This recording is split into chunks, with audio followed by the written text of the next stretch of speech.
चार योग, भक्ति योग, ज्ञान योग, कर्म योग और राजयोग, एक ऐसे ही इंटरलिंक हैं।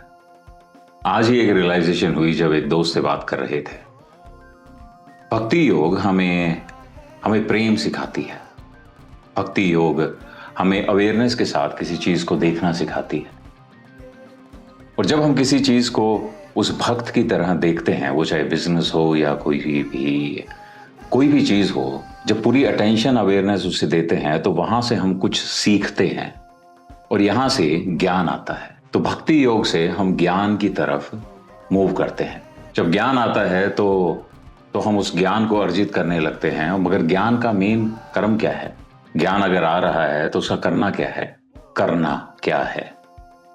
तो जैसे ही हमें सच्चा ज्ञान आता है, उसके बाद हम कर्म की तरफ मूव करते हैं और ये कर्म योग है। उस ज्ञान को हम यूज करने शुरू करते हैं अपनी लाइफ में और यहाँ पे कर्म योग आता है। जैसे ही हम उस ज्ञान को यूज करते हैं तो हम विष्णु कॉन्शियसनेस में कर्म करते हैं और जब हम कर्म करते हैं तो माँ लक्ष्मी आशीर्वाद देती है और धन धान्य और प्रोस्पेरिटी आती है। अब कर्म योगी एक राजयोग की तरफ शिफ्ट करता है और जब वो राजयोग की तरफ शिफ्ट करता है तो जो भी उसके पास प्रोस्पेरिटी और जो भी धन धान्य है, उससे वो दूसरों को सर्व करना शुरू करता है बिना किसी एक्सपेक्टेशन के। कर्म करता है बिना किसी फल की इच्छा के। ज्ञान जो उसे सच से मिलवा रहा है और भक्ति जो बस प्रेम और अवेयरनेस के साथ देखना सिखाती है।